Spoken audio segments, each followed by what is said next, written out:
মানুষের দুর্ব্যবহারে কষ্ট পাবেন না। যখন কাছের মানুষটা আপনাকে কষ্ট দিবে, এবং কাছের মানুষ কষ্ট আপনাকে দিবেই, কাছের মানুষটা আপনাকে বেশি কষ্ট দিবে জীবনে, তখন আপনি কষ্ট পাবেন না যদি আল্লাহর জন্য ওদেরকে ভালোবাসেন, যে আমি তো আল্লাহর জন্য এই কাজগুলো করছি, তারা শুকরিয়া আদায় করলেই বাকি আর না করলেই বাকি, তখন আপনি কষ্ট পাবেন না। দুইজন ব্যক্তি যারা আল্লাহর জন্য পরস্পরকে মহব্বত করে, এই দুইজন মানুষকে আল্লাহ পাক আরশের ছায়া ছায়া দিবেন। পারা যাবে ইনশাআল্লাহ। 5 নাম্বার, সেই ব্যক্তি যে এত গোপনে দান সদাকা করে, যার বাম হাত জানে না ডান হাত কি সদাকা করেছে। পারা যাবে? এখন তো ওই যে মাশাআল্লাহ আমার নাম লিখাই আর সদকা করি, তাই না? অমুকে 10,000, অমুক সাহেব 20,000, অমুক 500। প্রথমে বড় বড় নোটের সদাকা হয়, আমি অবশ্য এটা জানতাম না, মাঠে নেমে বুঝতে পারছি। প্রথমে বড় বড় ফিগার বলে, কে কে দিবেন 5,000 হাত তোলেন, 5,000 লিখাও। তারপর কে কে দিবেন 1,000 হাত তোলেন, কে কে দিবেন 500 হাত তোলেন, নাম টাম লিখা হয়। পরে লাস্টে বলে যে কালেকশন করছে, আচ্ছা খুচরাগুলোও দেন। পরে খুচরাগুলোও দেয়। আমার জানিয়ে দান করা যায়। অনেক সময় এমন হয়েছে, নবী সাল্লাল্লাহু আলাইহি ওয়াসাল্লাম বলেছেন, কার ঘরে কি আছে নিয়ে আসো। রিয়া চলে আসতে পারে মনের মধ্যে, যে আমি 10,000 দিয়েছি, মানুষ আমার নাম জানলো। রিয়া আসতে সময় লাগে না। কেমন করে আসে? আল্লাহর নবী বলেছেন সাল্লাল্লাহু আলাইহি ওয়াসাল্লাম, অন্ধকার রাতে কালো পাথরের উপরে কালো পিঁপড়া হেঁটে গেলে যেমন বোঝা যায় না, রিয়া এমন ভাবে আপনার কলবে আসতে পারে। কিভাবে ঠেকাবেন আপনি? আপনি বুঝতেই পারবেন না। এই যে আপনারা সেলফি তুলতে চান, ছবি তুলতে চান, ভালোবাসেন, আমি জানি ভালোবাসেন, ভালোবাসার অতিরিক্ততা প্রদর্শন করতে চান, একটাই ভয় করি, সেটা হচ্ছে রিয়া। রিয়া বা অহংকার যদি পেয়ে বসে, তার দ্বারা দিনে কোনো খেদমত সম্ভব না। আলেমদেরকে নিয়ে, বক্তাদেরকে নিয়ে, দায়ীদেরকে নিয়ে, আল্লাহর পথের যারা মুজাহিদা করে, এদেরকে নিয়ে অতিরিক্ত মাত্রায় বাড়াবাড়ি করবেন না। আল্লাহর ওয়াস্তে অতিরিক্ত মাত্রায় বাড়াবাড়ি করবেন না। যত বেশি করবেন, তত তাদের প্রতি মানুষের চোখ লাগবে, এবং চোখ লাগা সত্য। তত তাদের ভিতরে রিয়া আসতে পারে, অহংকার আসতে পারে। কারণ আমরা অত্যন্ত দুর্বল ইমানের মানুষ। আমরা যারা এই যুগে বসবাস করছি, সবাই খুবই দুর্বল ইমানের মানুষ। এই জন্য রিয়া অহংকারের সুযোগ দিয়ে না। মুসাফা করেন, ওকে ফাইন, ছবি টবির সংস্কৃতি বাদ দিয়ে দেন। আমি বারবার নিষেধ করি, তারপরেও আপনার এই কাজগুলো করেন। এতে কোনো ফায়দা নাই, ক্ষতি ছাড়া কোনো উপকার নাই, ক্ষতি ছাড়া কোনো উপকার নাই। এমনকি বিনা কারণে যারা চিত্র অঙ্কন করে বা ছবি তৈরি করে, এদেরকে শাস্তি দেওয়া হবে। হাদিস আছে, ওলামায়ে কেরামকে জিজ্ঞাসা করে প্রাণ সঞ্চার করতে বলা হবে, যে এর মধ্যে প্রাণ ঢোকাও। এটা আমাদের সংস্কৃতি না তো।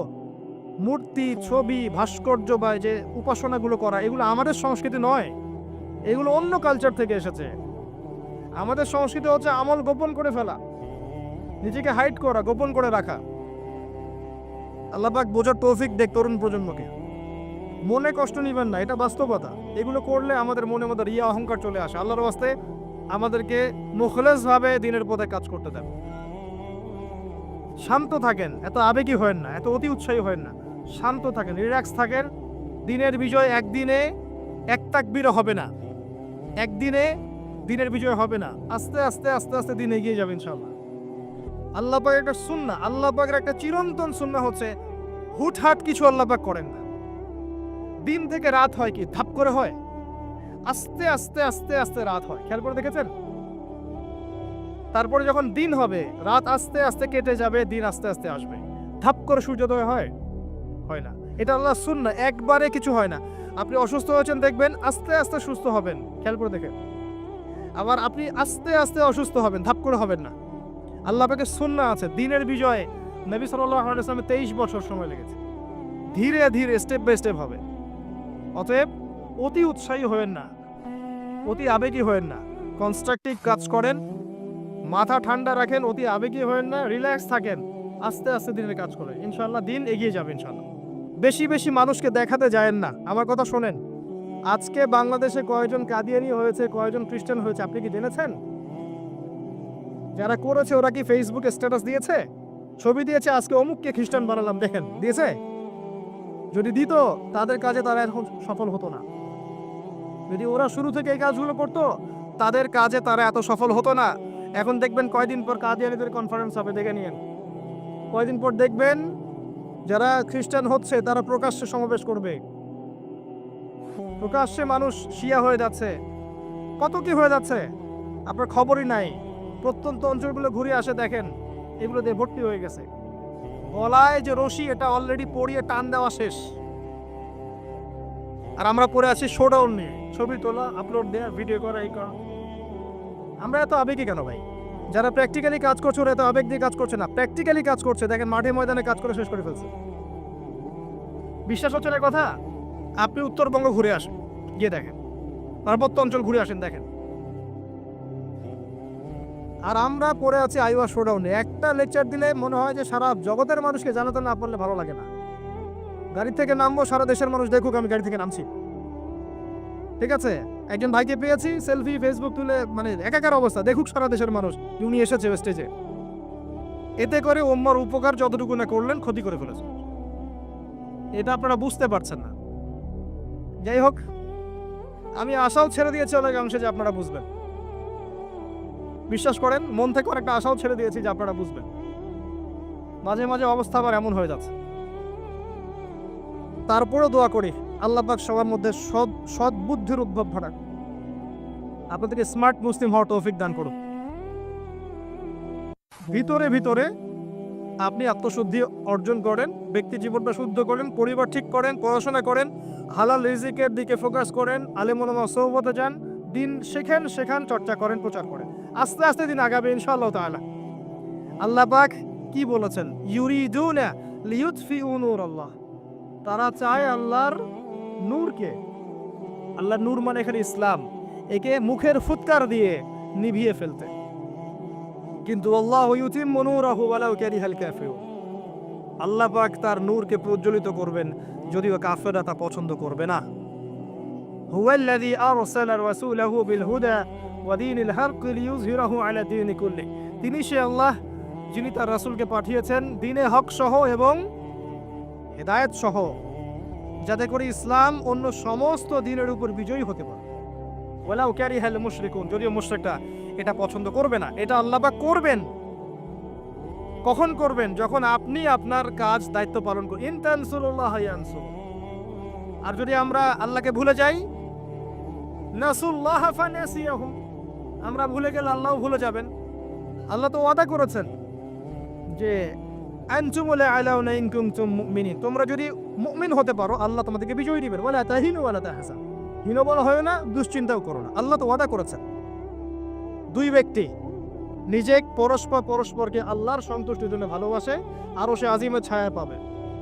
গোপনে দান খয়রাত করে, আরো সে আজিমে ছায়া পাবে। 6 নম্বর কে? 6 নম্বর কে?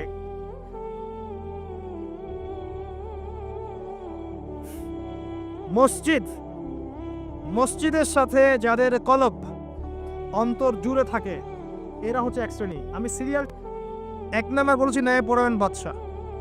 2 নাম্বার যুবক যার যৌবনকালটা আল্লাহর পথে সে কাটিয়ে দিয়েছে। 3 নাম্বার সুন্দরী নারী আহ্বান করেছে কিন্তু সে বলেছে আমি আল্লাহকে ভয় করি। দান খরাত করেছে এত গোপন ভাবে, ডান হাত বাম হাত জানে না ডান হাত কি দান করেছে। একটা মিস করেছি মাঝখানে, সেটা হচ্ছে এমন শ্রেণীর মানুষ যাদের হৃদয় বা কলব মসজিদের সাথে ঝুলন্ত থাকে। মানে এক ওয়াক্ত নামাজ পড়ে এসেছে, পরের ওয়াক্তে যাওয়ার জন্য মনটা ব্যাকুল থাকে। এমন 5 ওয়াক্ত নামাজের সংখ্যা আমাকে দেখান কতজন। এবং যারা পড়ছি তারাও নামাজ বুঝে পড়ছে কিনা, নামাজে দিল লাগে কিনা, নামাজ পড়ে তৃপ্তি হচ্ছে কিনা, নামাজ পড়েও হারাম ছাড়তে পারছে কিনা, এগুলো খেয়াল করে। ফজর এশায় কয়জন আসছে খেয়াল করে। এগুলো ইম্পর্টেন্ট জিনিস, বেসিক জিনিস। আরেকটা হচ্ছে 7 নাম্বার, যে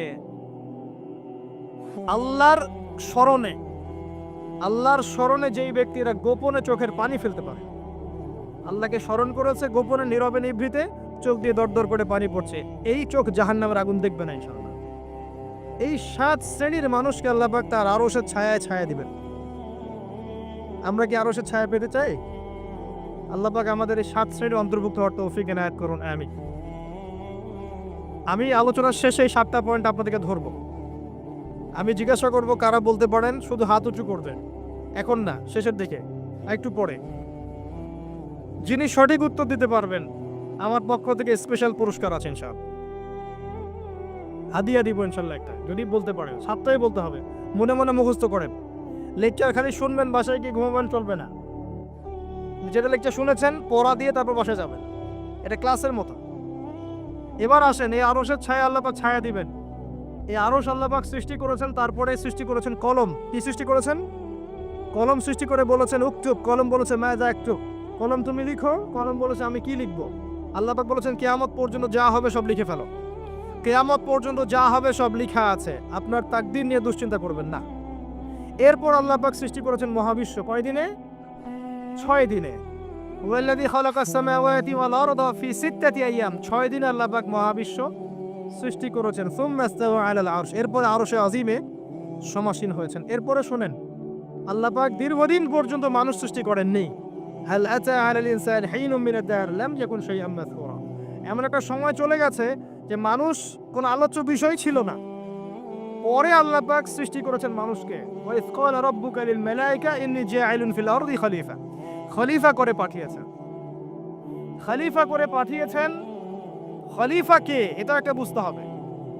খলিফা দাউদ আলাইহিস সালামকেও বলা হয়েছে। আল্লাহ পাক সূরা সাদে বলেছেন, ইয়া দাউদ, হে দাউদ, ইন্না জাআলনাকা খলিফাতান ফিল আরদ, আমি তোমাকে পৃথিবীতে খলিফা করে পাঠিয়েছি। তোমার কাজ কি? তোমার কাজ হচ্ছে ফাহকুম বাইনান নাসি বিল হক, মানুষের মাঝখানে হকের মানদণ্ডে বিচার ফয়সালা করো। যারা আল্লাহর বিধান অনুযায়ী মানুষের মাঝখানে বিচার ফয়সালা করে, এরা আল্লাহর খলিফা। যারা মানুষের মাঝখানে আল্লাহর বিধান দ্বারা বিচার ফয়সালা করে না, তারা আল্লাহর খলিফা নন। কথা বুঝতে পারছেন? ওয়ালা তাত্তাবিউল হাওয়া, নিজের প্রবৃত্তির অনুসরণ করো না, তাহলে এটা তোমাকে আল্লাহর পথ থেকে বিচ্যুত করবে। আর যারা আল্লাহর পথ থেকে বিচ্যুত হয়ে গেছে, তাদের জন্য অপেক্ষা করছে যন্ত্রণাদায়ক শাস্তি। বিমা নাসু ইয়াউমাল হিসাব, এই কারণে যে তারা হিসাবের দিন ভুলে গেছে।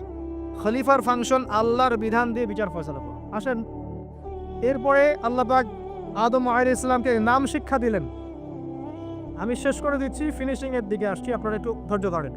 আল্লাহ পাক আদম আলাইহিস সালামকে সমস্ত নাম শিক্ষা দিয়েছেন। এমন কোনো নাম নাই যেটা আল্লাহ পাক তাকে শিক্ষা দেন নাই। ওয়াল্লামা আদামাল আসমাআ কুল্লাহা, আমি আদমকে সমস্ত নাম শিক্ষা দিয়েছি।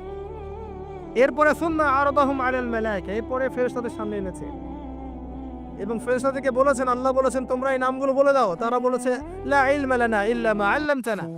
আল্লাহ পাক আদমকে বলেছেন আলাইহিস সালাম তুমি নামগুলো বলে দাও। এরপর তিনি সমস্ত নাম বলে দিয়েছেন। আল্লাহ পাক তারপরে বলেছেন আলাম আকুল লাকুম ইন্নী আ'লামু গায়বাস সামাওয়াতি ওয়াল আরদ ওয়া আ'লামু মা তুবদুনা ওয়া মা কুনতুম তাকতুমুন। আল্লাহ পাক এরপরে গিয়ে বলছেন ওয়া ইয কুলনা লিল মালাইকাতি ইসজুদু লিআদম, এই যে জ্ঞানের কারণে আল্লাহ পাক সম্মানিত করেছেন, এখন বলছেন সিজদা করো। কি কারণে আমরা সম্মানিত বলেন তো? জ্ঞানের কারণে। অতএব জ্ঞান চর্চা আমাদের প্রথম কাজ। ইকরা বিসমি রাব্বিকাল্লাযী খালাক, প্রথমে জ্ঞান, আগে পড়েন তারপর লিখেন, জ্ঞান চর্চা। জ্ঞানের কারণে সম্মানিত হয়েছি। তারপরে আল্লাহ পাক সিজদা করিয়েছেন। ফাসাজাদু, সবাই সিজদা করেছে, কে বাদ দিয়ে? ইল্লা ইবলিস, ইবলিস বাদ দিয়ে। ইবলিস কেন করলো না? আবা ওয়াস্তাকবার, সে অহংকার করেছে, উদ্ধত আচরণ করেছে। সে যুক্তি দিয়েছে খালাকতানি মিন নার ওয়া খালাকতাহু মিন তিন, আমাকে সৃষ্টি করেছেন কি দিয়ে? আগুন দিয়ে, আদমকে মাটি দিয়ে, আমি কেন তাকে সিজদা করতে যাব? এই যে আল্লাহর আদেশকে লঙ্ঘন করা, আল্লাহর আদেশের বিরুদ্ধে কথা বলা, চিরস্থায়ী জাহান্নামে যাওয়ার কারণ। ইবলিস কিন্তু কম জানতো এমন নয়। ইবলিস প্রচন্ড জ্ঞানী ছিল, আবেদও ছিল। মনের অহংকারের কারণে সে ব্যক্তি জাহান্নামে চলে গেছে। আর সে কিন্তু ফেরেশতা ছিল না, সে ছিল জিনদের একজন। কানা মিনাল জিন, সূরা কাফের মধ্যে আছে। এরপরে খেয়াল করে দেখেন, এই অহংকার যদি আজকে আমাদের মধ্যে চলে আসে, যত বড় ডিগ্রি সার্টিফিকেট থাক না কেন, আমার পরিণাম জাহান্নামী হবে না। আউযুবিল্লাহ। যার হৃদয়ের মধ্যে যাররা পরিমাণ অহংকার থাকবে, আল্লাহ পাক তাকে জান্নাত দিবেন না। অহংকার আল্লাহর চাদর। অহংকার কার চাদর? আল্লাহর চাদর। আল্লাহর চাদর নিয়ে টানাটানি করলে আল্লাহ পাক জান্নাত দিবেন না। অহংকার কাকে বলে? বাতারুল হক ওয়া গমতুন নাস, সত্যকে প্রত্যাখ্যান করা আর অন্য মানুষকে তুচ্ছ তাচ্ছিল্য করা, এটা হচ্ছে অহংকারের নিদর্শন। আপনার ড্রেসটা সুন্দর হোক, কাপড় সুন্দর হোক, এগুলো অহংকারের নিদর্শন নয়। আল্লাহ পাক জামিল ইউহিব্বুল জামাল, আল্লাহ পাক সুন্দর, তিনি সৌন্দর্য পছন্দ করেন, এটা সমস্যা না। অন্যকে তুচ্ছ তাচ্ছিল্য করলে অহংকার হবে। আমি মূল পয়েন্টে আসছি। দেখেন, আদম আলাইহিস সালামকে আল্লাহ পাক জান্নাতে রাখলেন এবং তার সঙ্গিনী হিসেবে তিনি হাওয়া আলাইহিস সালামকে সৃষ্টি করলেন। কথা বুঝতে পারছেন? কি কারণে সৃষ্টি করলেন? আদম আলাইহিস সালামের একাকিত্ব এবং আল্লাহ পাকের দীর্ঘ পরিকল্পনা আছে, এবং ইবলিসকে দিয়ে পরীক্ষা করালেন।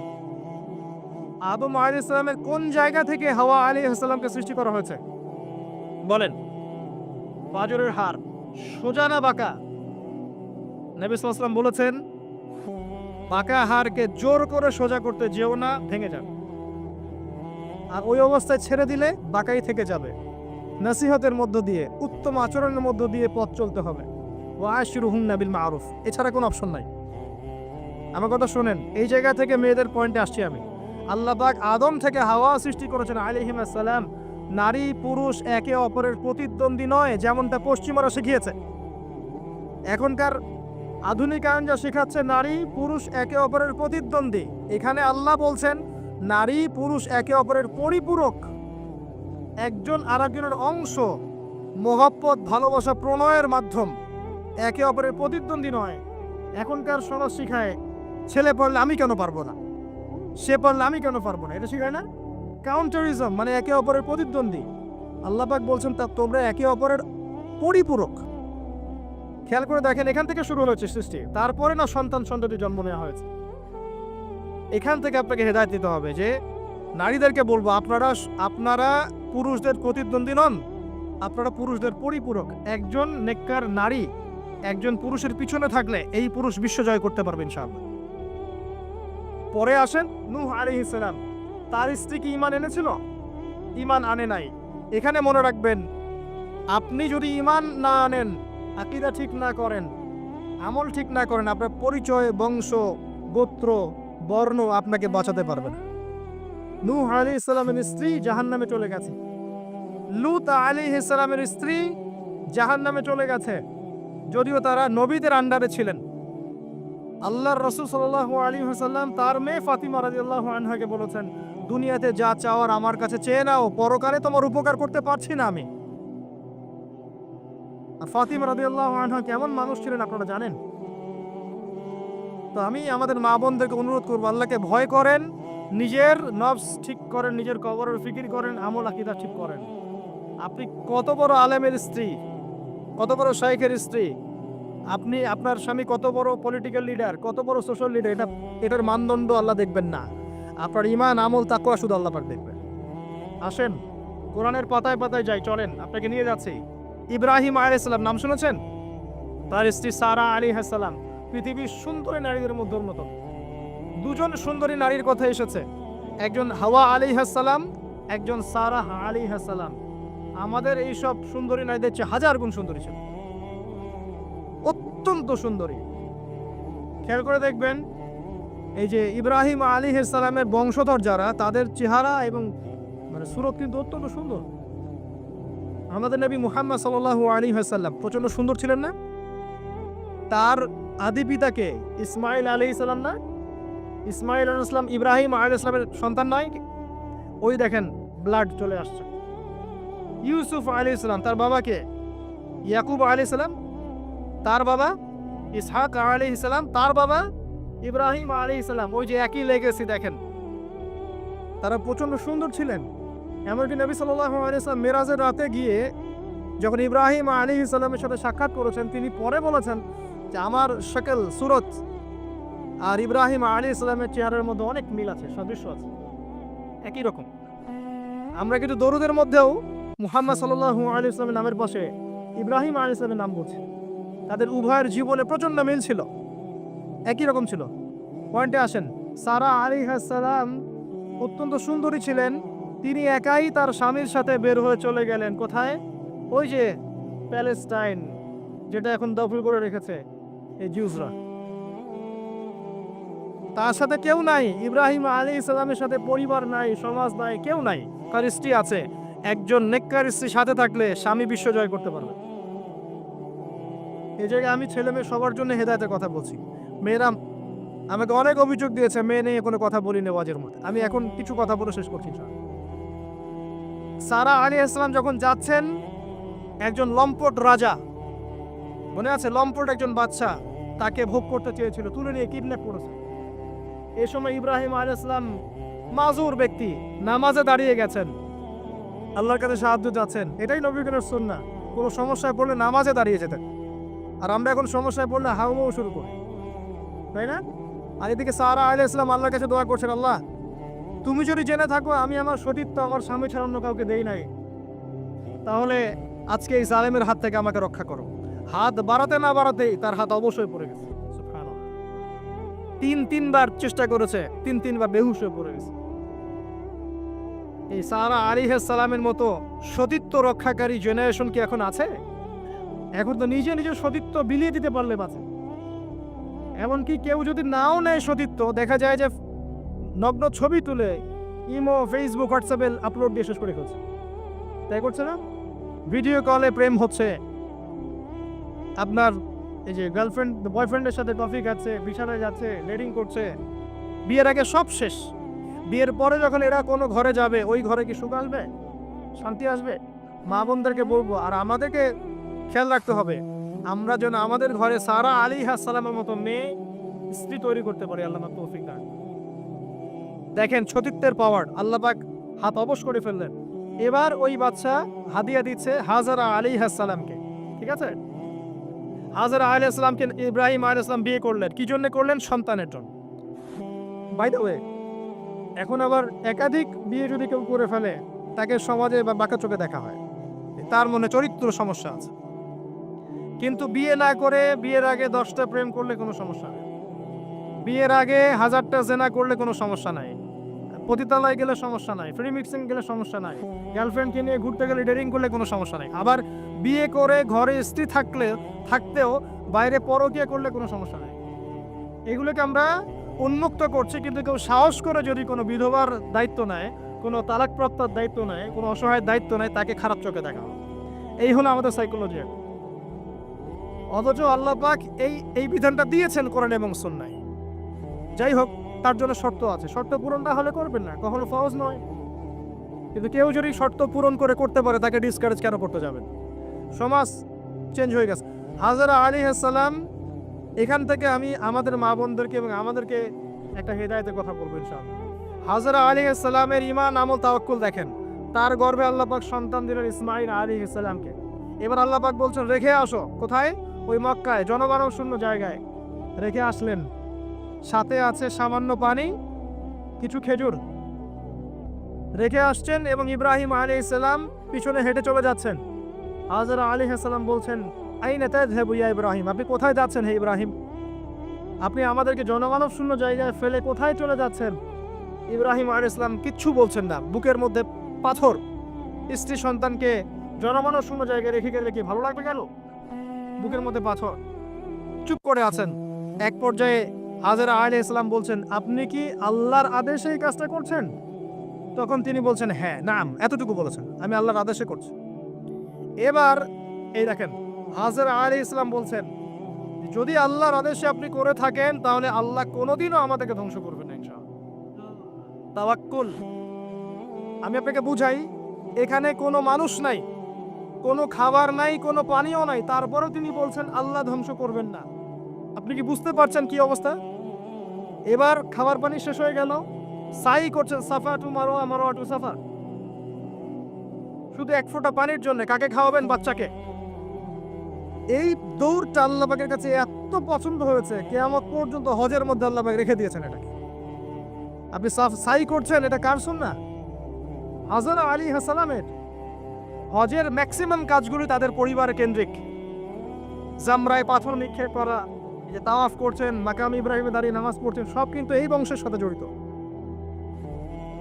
এই ইসমাঈল আলাইহিস সালাম, এই হাজরা আলাইহিস সালামের গর্ভ থেকে এসেছেন। যেমন মা তেমন সন্তান। ইসমাঈল আলাইহিস সালামকে তার বাবা মানুষ করেননি, তাকে মানুষ করেছেন তার মা। বাবা কিন্তু অনেক দূরে, প্যালেস্টাইনে, মাঝে মাঝে আসেন, মাঝে মাঝে যান। কথা বুঝতে পারছেন? এরকম মায়ের গর্ভ থেকেই এমন সন্তান পাওয়া সম্ভব, যে সন্তানকে তার বাবা বলছেন যে ইয়া বুনাই ইন্নী আরা ফিল মানামি আন্নী আযবাহুক, হে আমার সন্তান, আমি স্বপ্নে দেখেছি আমি তোমাকে জবাই করছি, ফানজুর মায়াদা তারা, তোমার রায় কি আমাকে বলো। এই বাচ্চা তখন বলছে, বাচ্চার বয়স 10, 12, 15, 16 এতটুকু হবে। সে বলছে, ইয়া আবাতি, হে আমার বাবা, ইফআল মা তু'মার, আপনাকে যা আদেশ করা হয়েছে তাই করেন। সাতাজিদুনি ইনশাআল্লাহু মিনাস সাবিরিন, ইনশাআল্লাহ আপনি আমাকে ধৈর্যশীল পাবেন। যেমন মা তেমন সন্তান। মা বলেছে আল্লাহ আমাকে দেখবে, ওই দেখেন সন্তান জবাই করে দেন, আল্লাহ আমাকে ধৈর্যশীল পাবেন ইনশাআল্লাহ। এরকম স্ত্রী ঘরে ঘরে না থাকলে আমরা কি ইসমাইলের মতো সন্তান পাবো? যে স্ত্রীগুলোকে আপনি বিয়ে করছেন তারা কি আসলে এমন? বিয়ের সময় দেখেছেন আপনি শ্বশুরের সম্পত্তি, মেয়ের সৌন্দর্য, বা পালিয়ে করেছেন, অ্যাফেয়ার করে করেছেন, এখন বিয়ের পরে হাওমাও করছেন। বিয়ের আগে তো দিনদারিতা দেখেন নাই। আল্লাহর নবী কখনো বলেননি 4টা গুণ দেখে বিয়ে করো, হাদিসের শব্দ এমন নয়। ওলামায়ে কেরামকে জিজ্ঞাসা করেন, 4টা গুণ দেখে বিয়ে করো নয় শব্দটা, 4টা গুণ দেখে সাধারণত বিয়ে করা হয়। 4টা গুণ দেখে সাধারণত বিয়ে করা হয়: সম্পদ, সৌন্দর্য, বংশ, দিনদারিতা। তোমরা দিনদারিতাকে প্রাধান্য দাও, না হলে তোমাদের হাত ধুলোয় ধূসরিত হবে। এখন দেখা যায় দিনই ভাইরা দিনদার ক্যাটরিনা কাইফ খুঁজতেছে। দিনদার মেয়ে চাই কিন্তু সুন্দরী লাগবে আমার। কেন? একটু অসুন্দর হলে আপনার চলবে না? আপনার স্ত্রীর কাছে যা আছে অন্য মেয়ের কাছে তাই আছে, এর বাইরে কিছু নাই। আর 2 দিন পরে, 1 বছর, 2 বছর, 3 বছর পরে, 5 বছর পরে গিয়ে দেখবেন সব সমান হয়ে গেছে। এ দেহের সৌন্দর্য থাকবে না। মনে তাকওয়া থাকলে, আল্লাহ আলাম স্ত্রী হলে আপনি দুনিয়াতে জান্নাতে থাকবেন ইনশাআল্লাহ। দুনিয়াতে আপনি জান্নাতে থাকবেন ইনশাআল্লাহ। আর যদি ঘরে একটা বদকার স্ত্রী থাকে তাহলে আপনার দুনিয়া জাহান্নাম, দুনিয়া জাহান্নাম। অতএব বিয়ের আগে, বিয়ের সময় খুব কেয়ারফুল থাকবেন। আপনি দিনদার মেয়েকে প্রাধান্য দেন, এবং মেয়েদেরকেও বলবো দিনদার ছেলে ছাড়া বিয়ে করে না। অনেক বড় চাকরি করে, অনেক বড় ব্যবসা করে, এটা সেটা, নামাজ পড়ে না, এগুলো দেখছেন না, সুদের চাকরি করে, ঘুষ খায়, আপনি রাজি হয়ে যাচ্ছেন। এরপরে গিয়ে পস্তাচ্ছেন যে হুজুর আমার সংসারে অশান্তি, এটা সেটা। এখন তো পস্তায় লাভ নাই, বরং আপনার সন্তানও হবে ওই নাস্তিক কলমের মতোই, নাউজুবিল্লাহ। আমরা দুনিয়ার স্বার্থ খুব ভালো চিনি। দুনিয়ার স্বার্থকে ত্যাগ করে দিনকে অগ্রাধিকার দেন, আল্লাহ পাক কবুল করবে ইনশাআল্লাহ। এই হলো ইসমাইল আলাইহিস সালামের মা। তিনি যেমন সন্তান তেমন এখানে আমাদের জন্য আদর্শ আছে।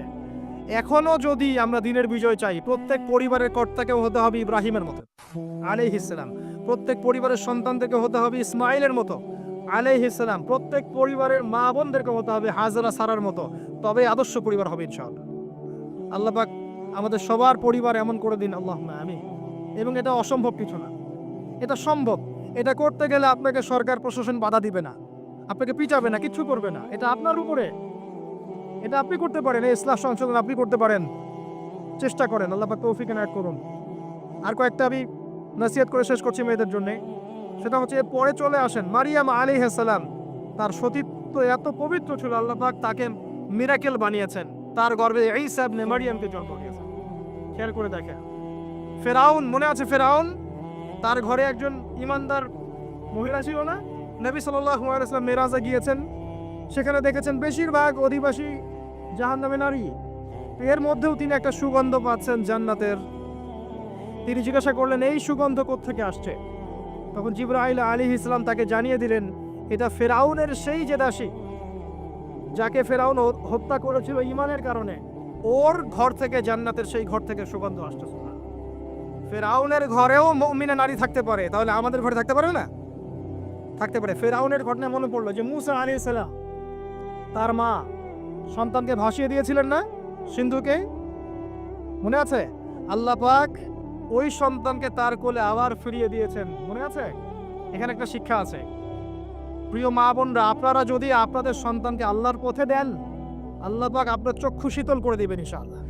ওই সন্তানকে ঘুরিয়ে এমন একটা অবস্থান দিয়ে আপনার কাছে নিয়ে আসবেন, আপনি ওকে দেখে পরিতৃপ্ত হয়ে যাবেন। এখানে নসিহত আছে। তিনি ভাষাতে পারছিলেন না, মন কাঁদছিল। আল্লাহ পাক মনটাকে কিন্তু নরম করেছেন, শক্ত করেছেন, মনটা শক্ত করেছেন। তারপরে আল্লাহ পাক ওখানে একটা ইলহাম করেছেন, তিনি ভাসিয়ে দিয়েছেন। তারপরে আল্লাহ পাক ওই সন্তানকে আবার তার কোলে ফিরিয়ে দিয়েছেন দুধ পান করানোর জন্য। ঘটনাটা পড়ে দেখেন। আপনি যদি আপনার সন্তানকে আল্লাহর পথে দেন, আপনার সন্তানকে যোগ্য করে আল্লাহ আপনার সামনে নিয়ে এসে দাঁড় করিয়ে দেবেন ইনশাআল্লাহ। আপনি দেখে চোখ শীতল করে ফেলবেন। আল্লাহর উপর ভরসা রাখেন। মুসা আলাইহিস সালামের কথা একটা ঘটনা মনে পড়লো। তিনি যখন ওই যে ঘুষি দিয়ে একজন মরে গেছে, তিনি চলে গেলেন ওই কওমে শুআইব মাদিয়ানে, সেখানে গিয়ে বসে আছেন এবং দেখছেন দুইজন মেয়ে পানি আনার জন্য এসেছে, তাই না? পানি আনতে পারছে না, তিনি গিয়ে হেল্প করলেন। এই মেয়ে দুটো দিয়ে শুআইব আলাইহিস সালামকে বললেন যে হুয়া রাজুলুন কাওয়িউন আমিন, একজন ব্যক্তিকে দেখেছি সে খুব কাওয়ি, শক্তিশালী এবং আমিন, বিশ্বস্ত। শুআইব আলাইহিস সালাম পাঠালেন তাকে ডেকে নিয়ে আসো। এবার এই যে মেয়েটা হেঁটে হেঁটে আসছে, এদিকে মুসা আলাইহিস সালাম গাছের আড়ালে বসে দোয়া করছেন, রব্বি ইল্লি লিমা আনজালতা ইলাইয়া মিন খায়রিন ফাকির। এই মেয়ে হেঁটে হেঁটে এসে মুসা আলাইহিস সালামকে বলছেন, আমার বাবা আপনাকে ডাকছেন। এই মেয়েটার হেঁটে হেঁটে আসাটাকে আল্লাহ পাক সূরার মধ্যে বলেছেন যে এই মেয়েটা লাজুক পায়ে হেঁটে হেঁটে এসেছে। কিভাবে? লাজুক ভঙ্গিতে সে হেঁটে হেঁটে এসে বলেছে, আমার বাবা আপনাকে ডাকছেন। কথা বুঝতে পারছেন? এই লজ্জাশীলতা এখনকার মেয়েদের মধ্যে আপনি আমাকে দেখান। এই লাজুক ভঙ্গিতে হেঁটে আসা মেয়েদের যে হাঁটাটাও পর্দা, মেয়েদেরকে কে বুঝাবে হাঁটার মধ্যেও পর্দা আছে? কে বুঝাবে যে গলার ভয়েসে পর্দা আছে, চোখের চাহনিতে পর্দা আছে? একটা মেয়ে সবকিছু ঢেকেছে, মনে করেন চোখটা ঢাকে নাই, এই চোখ দুটো দেখেই একটা ছেলে তার প্রেমে পড়তে পারে। একটা ছেলে হিসেবে বলছি, এটা সম্ভব। একটা হাতের কবজি দেখে আপনি একটা মেয়ের প্রেমে পড়তে পারেন, ভালো লাগতে পারে, সম্ভব। মেয়েদেরকে আল্লাহ পাক এত সুন্দর করে সৃষ্টি করেছে। আল্লাহ পাকের সবচেয়ে শ্রেষ্ঠ সৃষ্টি হচ্ছে মেয়েরা। মানুষ তো অবশ্যই, তারপরে মেয়ে মানুষ। এই নারী আপনার হয় জান্নাতের মাধ্যম হবে, অথবা আপনার জীবনের সবচেয়ে বড় ফিতনা হবে। কারণ নবী সাল্লাল্লাহু আলাইহি ওয়াসাল্লাম বলেছেন, আমি পুরুষদের জন্য মহিলাদের চেয়ে বড় কোনো ফিতনা রেখে যাচ্ছি না। প্রচন্ড বড় ফিতনা হতে পারে, সাবধান। তো এখানে দেখেন মেয়ের হাঁটার বর্ণনা আল্লাহ পাক দিয়েছেন। এখনকার জেনারেশনে মেয়েদেরকে আপনি হাঁটা শেখান। রাস্তাঘাটে, শপিং মলসে, সব জায়গায় দেখবেন গেঞ্জি আর জিন্স আর টি শার্ট পরে, ফর্মাল পোশাক পরে, স্যুট বুট পরে ঘুরছে। মাঝে মাঝে পোশাকের এখানে ওখানে ফাড়া ছেঁড়া, এটাই নাকি স্টাইল।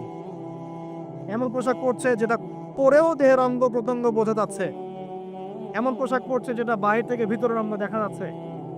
অমুসলিমদের পোশাক পরছে, ছেলেদের পোশাক পরছে, এগুলো সবই আখিরুজ জামানের সাইন। আখিরুজ জামান এরকম মেয়েদের সংখ্যা বাড়বে। ঈসা উনকে আসিয়াতুন আরিয়া, এরা কাপড় পরেও নগ্ন থাকবে। মুইলাতুন মামিলাত, এরা মানুষকে আকৃষ্ট করবে, নিজেরও আকৃষ্ট হবে। এরা জান্নাতের গন্ধও পাবে না, যদিও জান্নাতের গন্ধ যোজন যোজন দূর থেকে পাওয়া যায়। আখিরুজ জামানের সাইন আপনি দেখবেন, মেয়েরা ছেলেদের পোশাক পরে ঘুরছে। এখন এই শুআইব আলাইহিস সালামের মেয়ের মতো এদেরকে কে লজ্জা শেখাবে? নাই লজ্জা শরমের বাবাই। স্যার ক্লাস নিচ্ছে, সে গোল হয়ে বসে আছে, কোচিং করছে। টিচার গায়রে মাহরাম, সে ক্লাস নিচ্ছে, পড়াচ্ছে, গোল টেবিল করে বসে আছে মেয়েরা। দেখবেন কারো গায়ে হিজাব নাই, সালোয়ার কামিজ পরে ক্লাস করছে এবং দেহের অঙ্গ প্রত্যঙ্গ বোঝা যাচ্ছে। এবং কোনো কোনো সময় দেখবেন টিচারও সুযোগ নিচ্ছে, গায়ে হাত দিচ্ছে, বলছে ও তো আমার মেয়ের মতো। হ্যাঁ, আমরা তো ইউনিভার্সিটিতে পড়েছি। এরপরে খেয়াল করে দেখবেন টিচারের সাথে ছাত্রীর প্রেম হয়ে গেছে। কত মেয়ে যে রেপের শিকার হচ্ছে, মুখ ফুটে বলে না।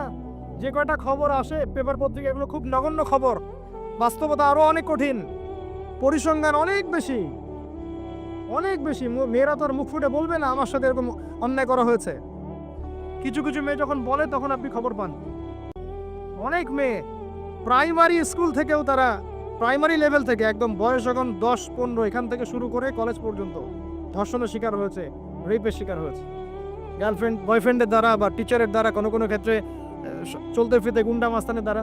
এটা হচ্ছে ফ্রি মিক্সিং এ হবে। ছেলে আর মেয়েকে আপনি একসাথে জড়িয়ে দিয়েছেন, এগুলো চলবেই। এখন অনেক সময় এমনও হয়েছে, মেয়ে পড়াচ্ছেন, চারপাশে গোল হয়ে বসে আছে ছেলেরা। আর কখন আমরা এমনও দেখেছি যে কলেজে মাঠের মধ্যে বসে আছে ছেলে মেয়ে একসাথে গোল হয়ে, গ্রুপ স্টাডি। মিথ্যা কথা বলছেন? Group study. কলেজে আন্দোলনের সময় দেখেছি, কোনো দাবি নিয়ে আন্দোলন হচ্ছে, দেখবেন যে এই যে ছেলে শুয়ে আছে মেয়ের কোলে মাথা দিয়ে, মনে হচ্ছে সে না তাদের স্ত্রী মনে হয়। এগুলো কি?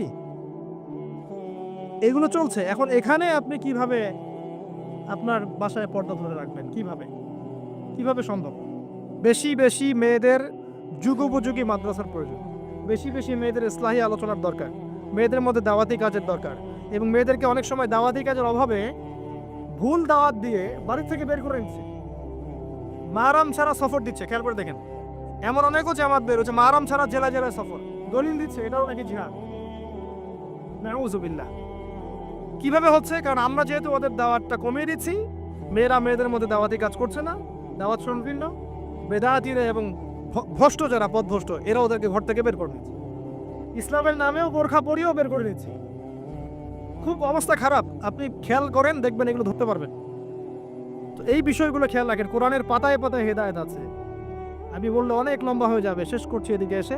সর্বশেষ নবী আসেন মুহাম্মদ সাল্লাল্লাহু আলাইহি ওয়াসাল্লাম। তার জীবনে এই যে 23 বছরের মিশন, এই মিশনে সবচেয়ে বড় ভূমিকা কে রেখেছেন বলেন তো? তার স্ত্রী খাদিজা রাদিয়াল্লাহু আনহা। মক্কার 13 বছর মানুষ তাকে যতটা না বিশ্বাস করেছে, খাদিজা রাদিয়াল্লাহু আনহা শুরু থেকে তার পাশে ছিলেন। শেষ বয়সে গিয়ে নবী সাল্লাল্লাহু আলাইহি ওয়াসাল্লাম তার কথা বেশি বেশি বলতেন। আয়েশা রাদিয়াল্লাহু আনহা স্বভাবগত কারণেই, একটা মানবিক একটা মেয়েদের আচরণগত কারণেই জেলাস ফিল করতেন যে আপনি তার কথা বারবার কেন বলেন। তিনি বলতেন, হে আয়েশা, তোমরা খাদিজাকে ভালো মন্দ বলো না। যখন কেউ আমার কথা বিশ্বাস করে নাই, খাদিজা করেছে রাদিয়াল্লাহু আনহা। তিনি এমন একজন মানুষ ছিলেন যিনি তার প্রতিপত্তি, সম্পদ, সামাজিক খ্যাতি সবকিছু ইসলামের কল্যাণে ঢেলে দিয়েছেন। হেরা গুহায় নবী সাল্লাল্লাহু আলাইহি ওয়াসাল্লাম যখন বসে থাকতেন, তিনি গিয়ে খাবার পানি দিয়ে আসতেন। হেরা গুহায় একবার উঠে দেখেন কত উঁচু, কত কষ্ট। আমরা যুবক বয়সে উঠতে পারবো না, এখন সহজ। তারপরেও কষ্ট আছে, এখন না হয় সহজ। ওই সময় কি সিঁড়ি ছিল? তিনি এভাবে উঠতেন, খাবার দিতেন। চিন্তা করে দেখেন, একজন নারী এই কাজটা করতেন। এবার আসেন, খাদিজা রাদিয়াল্লাহু আনহার বান্ধবীদেরকে খুঁজে খুঁজে নবী সাল্লাল্লাহু আলাইহি ওয়াসাল্লাম গোশত হাদিয়া পাঠাতেন। তাকে এত ভালোবাসতেন। জিবরাইল আলাইহিস সালাম এসে খাদিজা রাদিয়াল্লাহু আনহাকে সালাম দিয়েছেন। নবীজিকে বলেছেন, ওই যে খাদিজা আসছে ইয়া রাসূলুল্লাহ, তিনি যখন আসবেন তাকে বলবেন যে জিবরাইল আলাইহিস সালাম তাকে সালাম দিয়েছেন। এবং আল্লাহ পাক তার জন্য জান্নাতে এমন একটা ঘর নির্মাণ করেছেন যেখানে কোনো হট্টগোল নাই, কোনো শোরগোল নাই। খাদিজা রাদিয়াল্লাহু আনহা, তার ইন্তেকালে নবী সাল্লাল্লাহু আলাইহি ওয়াসাল্লাম অত্যন্ত ব্যথিত হয়েছিলেন, অত্যন্ত ব্যথিত হয়েছিলেন। তার বয়স তখন কত? 23। খাদিজা রাদিয়াল্লাহু আনহার বয়স তখন 40, বিয়ের সময়। কোন ছেলে কি সাধারণত এত বছরের মহিলাকে বিয়ে করতে চাইবে? নবী সাল্লাল্লাহু আলাইহি ওয়াসাল্লাম করেছেন। তাদের মাঝে এত হৃদ্যতা, ভালোবাসা ছিল যেটা অন্য কোথাও ছিল না। হ্যাঁ, পরবর্তীতে আয়েশা রাদিয়াল্লাহু আনহার ক্ষেত্রেও নবী সাল্লাল্লাহু আলাইহি ওয়াসাল্লাম বলেছেন যে আমার মন আয়েশার দিকে বেশি টানে, এই কারণে তোমরা আমাকে ভর্ৎসনা করো। মানুষের মন সব দিকে সমান তো হবে না, কারো দিকে একটু বেশি ঝুঁকবে, এই জন্য তোমরা আমাকে ভর্ৎসনা করো না। আয়েশা রাদিয়াল্লাহু আনহা, যতগুলো হাদিস আপনি জানছেন এর মধ্যে ম্যাক্সিমাম হাদিস যে কয়েকজন রাবি বর্ণনা করেছেন তার মধ্যে একজন হচ্ছেন আয়েশা রাদিয়াল্লাহু আনহা। এই ঘরের হাদিসগুলো কার থেকে জানলেন? আয়েশা রাদিয়াল্লাহু আনহা থেকে। ইসলামের খেদমতে আয়েশা রাদিয়াল্লাহু আনহার যে ভূমিকা, আমাদের এই সেকুলার সোসাইটির সমস্ত নারীকে একত্রিত করলে কোনো খেদমত আসবে না, আসবে? তিনি স্বামীর অকৃতজ্ঞ হয়, লানত করে, অভিশাপ দেয়, বুক চাপড়ায়, মাতম করে এবং আল্লাহ এবং তার রাসূলের অবাধ্য হয়। 4টা কারণ এসেছে মোটামুটি ভাবে।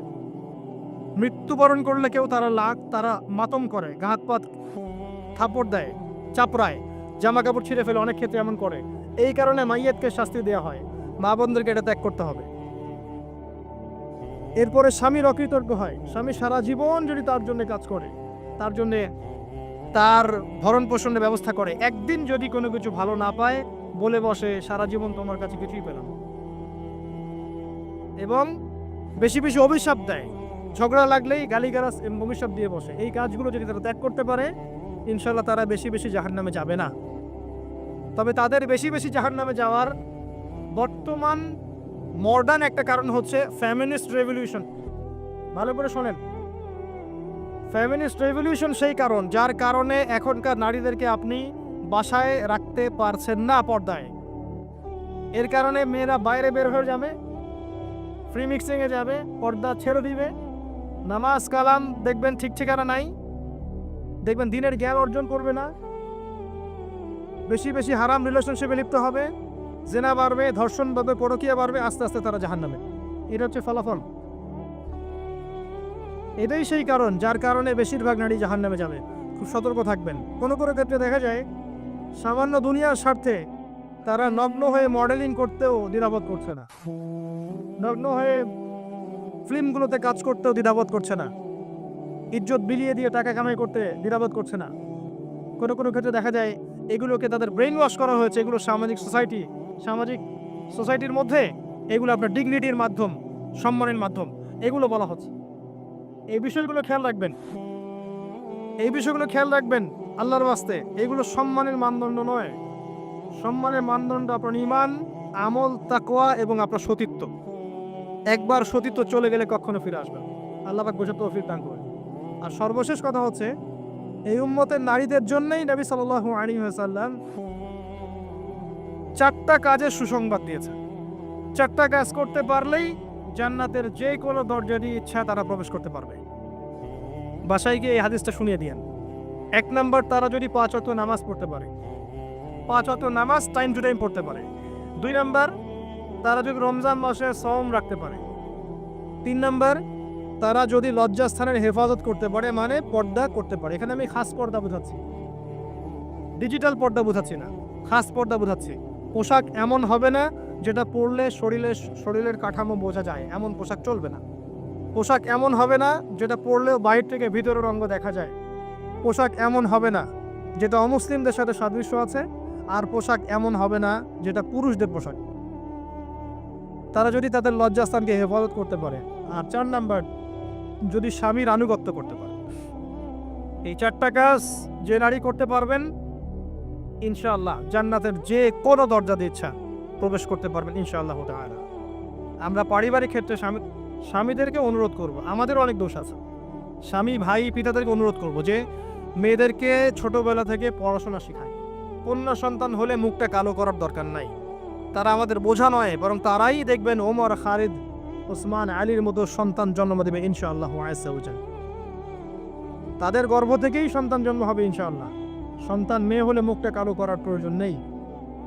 আমরা ওদেরকে দিন শিক্ষা দিব, উপযুক্ত পরিবেশ দিব, নিরাপত্তা দিব, নিরাপদ পরিবেশে দিন শেখার ব্যবস্থা করব। এটা আমাদের উপর দায়িত্ব। তাদেরকে সম্পত্তির অধিকার দিতে হবে, এটা আমাদের উপর দায়িত্ব। জুলুম করা যাবে না, তাদের উপর জুলুম করা যাবে না। তাদের ব্যাপারটা, ফিতরতটা হচ্ছে তারা একটু বক্র হবে। তাদের ফিতরত, তাদের চরিত্র স্বভাব হচ্ছে তারা একটু বক্র হবে। এটাকে মেনে নিয়েই চলতে হবে। ফিতরত এটা ওদের, তারা বক্র হবে। আপনাকে আমাকে মেনে নিয়েই চলতে হবে। আল্লাহ পাক তৌফিক দান। এটা এই জায়গায় শয়তান এসে সুযোগ খুঁজবে, এই জায়গায় শয়তান এসে সুযোগ খুঁজবে। এখানেই সবরের পরিচয় দিতে হবে। আল্লাহ পাক তৌফিক দান। তাদের দিন শিক্ষা নিশ্চিত করার পর আমলের এখতিয়ার দিতে হবে। সারাদিন ওদেরকে দুনিয়ার কাজে ব্যস্ত করে রাখবেন না। আমরা ওদের উপর যত কাজের চাপ দিয়ে রাখি, এই কাজগুলো করার পর আমল করার ওদের ফুরসত থাকে না। কাজের চাপ কমিয়ে দেন। এতগুলো তরকারি কেন রান্না করতে হবে? 1টা 2টা করলেই তাই না। সময় দেন, ওদেরকে সময় দেন। প্রতি বেলায় কেন চুলায় হাঁড়ি চলাতে হবে? নবী সাল্লাল্লাহু আলাইহি ওয়াসাল্লামের তো বাড়িতে 3 মাস কখনো চুলাই জ্বলে নাই। পরপর 2 বেলা তিনি কখনো পেট ভরে খাননি। আমাদের প্রত্যেক বেলায় কেন এত রান্না করতে হবে? ওদেরকে এত ব্যস্ত রাখবেন কেন? সময় দেন, পড়াশোনা করতে দেন, তালিম করতে দেন। 1 বেলা রান্না করেন, 3 বেলা খান। ওরা এত মার্কেটে ঘুরবে কেন? আমরা কি মরে গেছি নাকি? আমরা মাসের বাজার করে দেবো। 1 মাসের বাজার আগেই করা শেষ, বাসা থাকা। মাসের বাজার করে ফেলবে। রমজান আসছে, রমজান আসার আগেই সব শপিং শেষ। রমজান মাস আসার আগেই রমজান এবং ঈদের সব শপিং শেষ করে ফেলেন। যতটুকু সামর্থ্য আছে এটা দিয়ে করেন। রমজান মাস পুরো ইবাদতে কাটাবেন ইনশাআল্লাহ। ঘন ঘন মার্কেটে যাবেন না। বাড়ির মা বোনদেরকে এত মার্কেটে যেতে দিবেন না, বাসায় রেখে দিবেন। এত প্রয়োজন নাই তো আমাদের। বাসায় পরিবেশটাই মূল কথা। আমরা ওদের উপর অনেক জুলুম করে ফেলি, ওদের প্রতি ভ্রুক্ষেপ করি না। দেখবেন নিজের স্ত্রীকে ভালো লাগে না, সারাদিন বাইরে যে মুভিজ দেখতে দেখতে, পর্নোগ্রাফি দেখতে দেখতে এবং ফ্রি মিক্সিং চলতে চলতে নিজের স্ত্রীর চেহারা আর ভালো লাগে না। বিয়ের আগে যে 10টা প্রেম করে আসছে, এখন স্ত্রীর চেহারা ভালো লাগবে কেমন করে? হ্যাঁ, স্ত্রীর দিকে তাকাই না, ভ্রুক্ষেপ পড়ে না। আবার আমাদের স্ত্রীদেরকেও দেখবেন অনেক সময় দেখা যায় যে বাইরে যাওয়ার সময় সাজুগুজু করে একা, স্বামীর জন্য কখনো সাজবেন। সাহাবায়ে কেরাম রাদিয়াল্লাহু আনহুম আজমাইন বাসায় ঢুকতেন, জিহাদের মাঠ থেকে ফিরতেন, দাওয়া দিয়ে ফিরতেন, আহলান সাহলান দাঁড়িয়ে থাকতেন স্ত্রীরা, আহলান সাহলান সুন্দর করে সেজে থাকতেন, পরিপাটি হয়ে থাকতেন। স্বামী আসতো, হাতে চুমু খেতেন, জড়িয়ে ধরতেন, হৃদ্যতা ভালোবাসা বাড়ত। একই প্লেটে খাবার খেতেন, বড় প্লেট ছিল, একসাথে খাবার খেতেন, মহব্বত বাড়ত। খাইয়ে দিতেন, হাতে খাইয়ে দিতেন, মহব্বত বাড়ত। কোলে শুয়ে কোরআন তেলাওয়াত করতেন, মহব্বত বাড়ত। নবী সাল্লাল্লাহু আলাইহি ওয়াসাল্লাম সেখানে কামড় দিতেন যেখানে আয়েশা রাদিয়াল্লাহু আনহা কামড় দিয়েছেন, মহব্বত বাড়ত। এরপরে সময় দিতেন পরিবারে, দিয়ে তারপরে তার অন্তরঙ্গ সম্পর্কে যেতেন। নবী সাল্লাল্লাহু আলাইহি ওয়াসাল্লাম স্ত্রীর সাথে দৌড় প্রতিযোগিতা করেছেন, চাঁদ দেখেছেন। এখানে দেখবেন আপনি যাচ্ছেন ঘরে, স্ত্রী আপনার দিকে তাকায় না, আপনিও তার দিকে তাকান। ও সাজেন আপনার জন্য, আপনি ওর কেয়ারও করেন না। আপনিও বসে গেলেন ফেসবুক এই যে নিয়ে, স্মার্টফোন নিয়ে মুভিজ দেখা, ও মাশাল্লাহ ওরটা গোতাগতি শুরু করুন। কেউ কারোর সাথে সম্পর্ক নেই, 1 বছর যাইতে না যাতেই বিয়ের ভালোবাসা মহব্বত সব শেষ। অথচ আল্লাহ পাক বলেছিলেন যে আলা বাইনাকুম মাওয়াদাতাও ওয়া রাহমা। এই হৃদ্যতা ভালোবাসা যদি জীবন্ত না করতে পারি, আমাদের পরিবারগুলোর মধ্যে কাঠামো ঠিক থাকবে না। এবং এইসব পরিবেশে যে বাচ্চা কাচ্চারা বড় হবে, এরা আগামী দিনে উম্মার হাল ধরতে পারবে না। মুহাম্মদ সাল্লাল্লাহু আলাইহি সাল্লাম মানুষকে ভালোবাসতেন, কারণ ছোটবেলা থেকে তাকে ভালোবাসার পরিবেশে বড় করা হয়েছে। উমর রাদিয়াল্লাহু আনহু খুব কঠোর ছিলেন, কারণ ছোটবেলা থেকে তাকে কঠোরতার মধ্যে মানুষ করা হয়েছে। এই বিষয়গুলো মানুষের উপর প্রভাব বিস্তার করে। আমরা আমাদের মা বোনদেরকে রিকোয়েস্ট করব, 5 ওয়াক্ত সালাত ঠিকঠাক মতো আদায় করবেন। আপনারা সুযোগ করে দিবেন, দ্বীনি শিক্ষায় শিক্ষিত হবেন, মাদ্রাসার সাথে সম্পৃক্ততা রাখেন, মহিলাদের তালিমি হালাকা করেন, তাদের মাঝে দাওয়াতি কাজ করেন, পর্দার দিকে খেয়াল রাখেন। স্বামীদেরকে অনুরোধ করব, ভাইদেরকে বলবো এবং আমি সন্তানদেরকে বলবো, মায়ের বোনের স্ত্রীদের দিকে খেয়াল রাখেন, তাদের দিন শিক্ষা নিশ্চিত করেন, তাদের পর্দা নিশ্চিত করেন, তাদেরকে দিন শেখান, বোঝান। আল্লাহ রাব্বুল আলামিন ইনশাআল্লাহ জান্নাতি পরিবার গড়ে দিবেন। এই পরিবারগুলো দিয়ে যখন সমাজ গঠিত হবে, এই সমাজ দেখবেন ইনশাআল্লাহ তাআলা একটা আলোকিত সমাজে পরিণত হবে ইনশাআল্লাহ আযজা ওয়া জাল। আজকে আমার মনে হয় যথেষ্ট বলেছি। ইনশাআল্লাহ আগামী কোনো লেকচারে আল্লাহ যদি চান আরও কিছু বিষয় আপনাদের সাথে শেয়ার করবো ইনশাআল্লাহ আযজা ওয়া জাল। আমরা সবশেষে আল্লাহর কাছে দোয়া করছি, আল্লাহ পাক আমাদের সবাইকে পবিত্র কোরআন এবং সুন্নাহ অনুযায়ী জীবনযাপন করার তৌফিক এনায়েত করুন। আমাদের প্রত্যেকের পরিবারটাকে আল্লাহ পাক জান্নাতের টুকরা হিসেবে পরিণত করুন। আল্লাহ পাক আমাদের সবাইকে দ্বীনের জ্ঞান অর্জন করার তৌফিক দান করুন, জানা অনুযায়ী আমল করার তৌফিক আল্লাহ পাক দান করুন। আল্লাহ পাক আমাদের মা বোনদেরকে খাস পর্দায় থাকার তৌফিক দান করুন, ভুল পথে থাকলে তওবা করে ফিরে আসার তৌফিক দান করুন। আল্লাহ পাক আমাদের সন্তানদেরকে ইসমাঈল আলাইহিস সালামের মতো মানুষ করার তৌফিক দান করুন। আমাদের প্রত্যেকের পরিবার আল্লাহ পাক হালাল রিজিক যথেষ্ট করে দিন, আমাদের বেকারত্ব দূর করে দিন, যাবতীয় অপসংস্কৃতি অন্যায় অত্যাচার থেকে আল্লাহ পাক আমাদেরকে বিরত রাখুন, আমাদেরকে সুদ ঘুষ জেনা ব্যভিচার থেকে আল্লাহ পাক বাঁচিয়ে রাখুন। আমাদের মধ্যে যারা অসুস্থ আছে সবাইকে আল্লাহ পাক শেফায়ে কামেলা দান করুন, যারা মারা গেছেন আল্লাহ পাক সবাইকে মাফ করে দিন, আমিন। গিয়ে ঘুমানোর সময় দোয়া দরুদ পড়ে চোখটা বন্ধ করে ভাববেন আদনান ভাই কথাটা বলে গেছে, একটু ভাবি। এইটুক যদি ভাবতে পারেন আজকে বাসায় গিয়ে, আজকে ওয়াজ আমার সফর ইনশাআল্লাহ। এই যে 200 কিলো আসছি, আবার 200 কিলো যাবো ইনশাআল্লাহ সফর। কি ভাববেন প্রিয় ভাই, আমিও কিন্তু তরুণ, আমি কিন্তু বুড়া হয়ে যাই নাই। বুড়া হয়ে গেছে এখনো? আচ্ছা, আপনিও তরুণরা একটু ভাবি, চোখ বন্ধ করে ভাববেন যে আল্লাহ পাক আপনাকে সৃষ্টি করেছিলেন আল্লাহর ইবাদত করার জন্য। সূরা জারিয়াত 56 নম্বর আয়াত, ওয়া মা খালাকতুল জিন্না ওয়াল ইনসা ইল্লা লিয়াবুদুন। 1 2 আল্লাহ পাক আপনাকে সৃষ্টি করেছিলেন যাতে করে আল্লাহর দিনটাকে আপনি আল্লাহর জমিনে প্রসার করেন, প্রতিষ্ঠা লাভ করেন। এই দুইটা আপনার কাজ ছিল। এখন আপনার বয়স হয়ে গেছে 30 বা 25, ধরে নেন যে আপনার হায়াত 60 বছর, তার মানে আপনার জীবনে বাকি আছে এখন 30 বছর।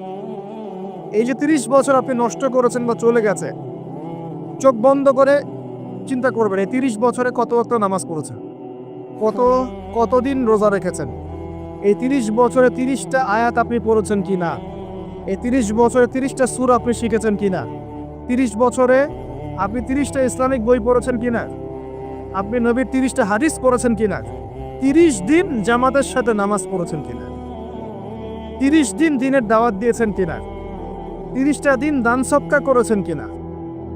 আমি খুব বেসিক কথা বলছি, আমি বলিনি আপনি 30 দিন 30টা যুদ্ধ করেছেন কিনা, এই কথা বলিনি। আমি আপনি বেসিক কথা বলছি, একদম বেশি প্রাইমারি কথা। আপনি 30 দিন নামাজ পড়েছেন কিনা, 30টা রোজা ঠিক মতো রাখছেন কিনা, আপনি কি 30 বার মেয়েকে দেখে চোখ নামাতে পেরেছেন কিনা, আপনি কি 30টা সূরা শিখেছেন কিনা? 30 বার আপনি কি রাসূলের জীবনী পড়েছেন কিনা, তার হাদিস পড়েছেন কিনা? আপনি কি নবী সাল্লাল্লাহু আলাইহি ওয়াসাল্লামের স্ত্রীদের নাম জানেন কিনা, তার জীবনী জানেন কিনা, আকীদা কি জিনিস আপনি জানেন কিনা, 30টা মাসলা মাসাইল আপনি বোঝেন কিনা? আপনি চিন্তা করবেন। এই একটা চিন্তা আপনার জীবনটাকে বদলে ফেলবে ইনশাআল্লাহ। এই একটা চিন্তাই যথেষ্ট আপনার জীবনকে বদলে ফেলার জন্যে। এই চিন্তাটা আরেকভাবে করবেন। এটা ভাবার পরে আপনি চোখটা খুলবেন, চোখটা খুলে সাদা কাগজ নিয়ে বসবেন, উঠে বসবেন, বসে আপনি লিখবেন। এই যুব ভাই শোনেন, বসে আপনি লিখবেন। কি লিখবেন? আপনি লিখবেন এই 30 বছরে আপনি কতগুলো গুনাহ করেছেন, মনে পড়ে কি কি। হয়তোবা, আমি দোয়া করি যেন এমনটা না হয়, তবে হয়তোবা আপনি খুঁজে পাবেন এই 30 বছর আপনি বেনামাজি ছিলেন। হয়তোবা। দাঁড়ান, 2, আপনি হয়তো দেখবেন আপনি অনেক দিন রমজানের রোজা রাখেন নাই। আপনি দেখবেন হয়তো আপনি দান সদকা তো করেন নাই, রিকশাওয়ালাকে থাপ্পড়ও দিয়েছেন। আপনি হয়তো দেখবেন যে হলে সিট বুকিং এর জন্য হকি স্টিক নিয়ে মারামারি করেছেন। আপনি হয়তো দেখবেন যে 30 বছরে 30টা মেয়ের সাথে সম্পর্ক করা শেষ। আপনি হয়তো দেখবেন যে আপনি অলরেডি পতিতলায় ভিজিট করে চলে আসছেন। আপনি 30 দিন, এই 30 বছরে 30 বার কমপক্ষে এই মাদকের আসরে বসেছিলেন, এবং 30 বছরের বহু সময় আপনি অনলাইনে নষ্ট করেছেন, পর্নোগ্রাফি দেখে নষ্ট করেছেন, গোপনে পার করেছেন। হ্যাঁ, আরো অনেক কিছুই করেছেন। আপনি হয়তো এটা খুঁজে পাবেন। মিথ্যা বলেছেন, প্রতারণা করেছেন, মাপে কম দিয়েছেন, অন্যের উপর অত্যাচার করেছেন। আপনি আপনার যৌবনকে কাজে লাগিয়ে, এই শক্তিটাকে কাজে লাগিয়ে আপনি ইসলামের বিরুদ্ধাচারণা করেছেন, হয়তো এটাও পান। এই একটা চিন্তা যদি করতে পারেন, এখন আপনার সামনে এখন রাস্তা দুটা। আপনার বাকি বয়স আছে এখন 30 বছর। ওয়াল আসরি, সময়ের কসম। আপনার সময়, আপনার জীবনের সময়টাকে মূল্যায়ন করতে হবে। সময়ের কসম, হয় যদি আমার 30 বছর বাকি থাকে এখন, এই বাকি যে আছে কি না আমিও জানি না। কেউ জানে? অনিশ্চিত পরীক্ষার হল, কেউ জানে না খাতা কখন কেড়ে নেওয়া হবে। আর এটা কারাগারের জীবন, মানে কারাগারে বসে কেউ নিজের মন গড়া পদ্ধতিতে চলতে পারে না। যেরকম রুটিন সেরকম চলতে হয়। কারাগারের জীবনে বসেই আপনি সুদ খাচ্ছেন, কারাগারে বসেই ঘুষ খাচ্ছেন, কারাগারে বসেই জেনা করছেন, কারাগারে বসেই বেনামাজি থাকছেন, কারাগারে বসেই হোয়াটসঅ্যাপে মেসেঞ্জারে মেয়েদের সাথে প্রেম করছেন, কারাগারে বসে। কারাগারের জীবন, কারাগারের জীবন যদি বাকি থাকে আর 20-30 বছর, আপনার সামনে এখন রাস্তা 3টা। 1, আপনি কি গতানুগতিক যেভাবে চলেছেন সেভাবেই শেষ করবেন জীবনটা? যদি শেষ করে দেন, তাহলে পৃথিবীর ইতিহাস থেকে আপনার নাম একদিন মুছে যাবে। আপনি একাই কবরে শুয়ে থাকবেন, আপনার আত্মা ইল্লিনে না গিয়ে সিজ্জিনে চলে যাবে। পৃথিবীর কোনো মানুষ আপনাকে মনে রাখবে না। আপনি একাই আযাব ভোগ করতে থাকবেন, কেউ আপনাকে বাঁচাতে আসবে না। শেষ। এবং এই আযাব একবার শুরু হলে কোনোদিনও শেষ হবে না, কোনোদিনও না। কবরেও, হাসরেও, বারজাখেও, এবং আপনার জাহান্নামে। এটা একটা অপশন। 2 নম্বর অপশন, আপনি নিজেকে সংশোধন করলেন, সংশোধন করে গতানুগতিক মুসলিম হলে। গতানুগতিক মুসলিম কেমন? হ্যাঁ, তওবা করেছি, এখন আমি মাশাআল্লাহ 5 ওয়াক্ত নামাজ টুকটাক পড়ার চেষ্টা করি, আমি মিথ্যা কথা বলি না, আমি হালাল খাওয়ার চেষ্টা করি, হ্যাঁ, আমি পার্ট টাইম কিছু দাওয়াতি কাজ করি, এবং আমি আমার পরিবার নিয়ে সুখে শান্তিতে বসবাস করার চেষ্টা করছি। আমি কোনো ঝুঁকির মধ্যে যাই না, ঝুঁকিতে যাই না। মানে আমি সৎ কাজেও আদেশ করি, কিন্তু ঝুঁকিতে যাই না। মানে কোনো কিছু, এমন কোনো কিছু করি না যাতে আমার উপর কোনো বিপদ আসবে, এটাতে আমি যাই। গতানুগতিক মুসলিম চলছে। আর একটা হচ্ছে সমাজ পরিবর্তনকারী মুসলিম। এরা কেমন? এরা নিজেরা তো জ্ঞান অর্জন করেই, এবং জ্ঞান অনুযায়ী আমলও করে, তারা সৎ কাজে আদেশও করে, একই সাথে অসৎ কাজে নিষেধও করে। সত্যটাকে নির্ভীকতার সাথে, সাহসিকতার সাথে, হিকমার সাথে সবার সামনে উপস্থাপন করে, আল্লাহর কাছে দোয়া করে, এবং সমাজটাকে পরিবর্তন করে ফেলার চেষ্টা করে। এরা হচ্ছে আহসান, সবচেয়ে উত্তম শ্রেণী। কিভাবে বললাম উত্তম শ্রেণী? নবীজি বলছেন তোমাদের সামনে একটা জামানা আসবে, এটাও শেষ জামানা হাদিস। তোমাদের সামনে একটা জামানা আসবে, জামানা সবরিন, কঠিন সবরের জামানা। ঈমান ধরে রাখা, হাতে জ্বলন্ত আগুন ধরে রাখা মতো হবে।